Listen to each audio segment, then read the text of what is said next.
much like the Calgary Flames, they're doing it with a different hero every single night. Last night it was Zibanejad, and prior to that, Hoffman's been shocking everybody. There's a guy who I'm really intrigued about. Turris as well. Turris has been terrific. Turris has been solid. Bobby Ryan was supposed to be the guy who was the face of the franchise and the leader. He's played kind of a secondary role there, but a strong supporting role. Obviously Carlson is fantastic on the blue line. And again, they can do all this and be heroes for the last month and a half, but it still hasn't got them a solid place in the playoffs yet. So you still got to keep it up. I think everyone in Canada would think it would be a shame if they couldn't keep it up and sustain some sort of momentum to get, make sure they stay ahead of the Bruins. But what a great story. That one's just fantastic. Eric, who does the clock strike midnight first for, Hammond or Devin Dubnyk?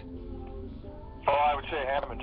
You look at Hammond's record, and one of the first things I did when he was, I think, 5 games in and was undefeated, I thought, okay, who is this guy? Have I just not heard, have I missed this guy? You start looking at his numbers and you think, well, he's not really done anything to make you think that he was going to be an NHLer, let alone a star in the National Hockey League. Devin Dubnyk came in with, first-round draft pick. A lot of people had very high hopes for him. He has that size in the National Hockey League that, everybody covets now for a goaltender. Dubnyk's a guy who, many teams were willing to give him a chance to, and he finally found one where there was a perfect fit. So the Dubnyk story is surprising, but not as surprising as Hammond. Eric Francis, real quick, Leafs set, I don't know if you heard this, an attendance record on the downside, the smallest crew to ever go and see a Leaf game at the Air Canada Center. Is that, and there was no snowstorm, and to the best of my knowledge, the Spanish flu happened about 80 years ago. So, do you think this is just a sign of the times, or do you think people are asserting a little bit of willpower and saying enough? Well, it's tough to. Hey, out west here, we're watching how good a story Minnesota is, but in Toronto, I think Minnesota, their team, Leafs Wild game. I mean, ever since the expansion team, nobody seriously, but last night when they beat up Toronto, 2-1. Wow, the fact that the opponent coming into town is less than inspiring. I'm not surprised.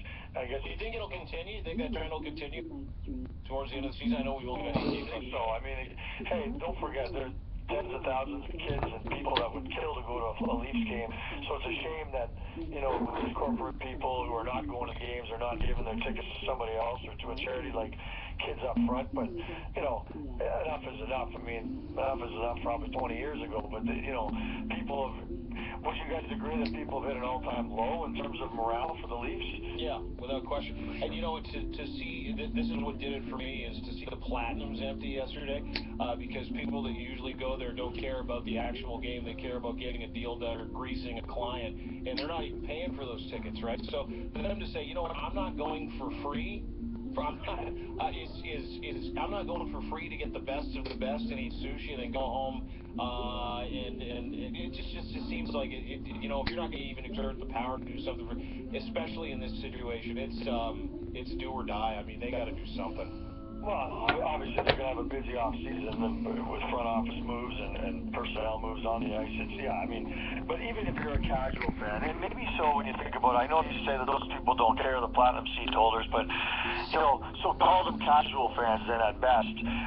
It's probably even more frustrating to just be a casual fan because they don't understand why this team's gotten to where it is and how it's, where all the various mistakes were. They just know that the team's terrible and they're embarrassed about them. So, yeah, it's embarrassing, but a lot of pressure on Shanahan. I actually have a lot of faith in Shanahan, but, even with a lot of faith in Shanahan, you got to realize this is a 3, 4, 5-year deal because you got a lot of albatrosses hanging around your necks in Toronto. Last question, Sailor Jerry's or Bacardi spiced rum? Great question. I'm a big fan of the Kraken. Oh, yeah. Or the Oak Heart. Spiced rum happens to be my poison, so I'll go Bacardi at this point in time. Bacardi's not bad. We'll check in with you next week. We'll find out what else you're drinking. Okay, we'll talk about that next week. Thanks, partner. I'm drinking an Oak Heart right now. Good morning early. Good for you. Talk to you soon, pal. Eric Francis.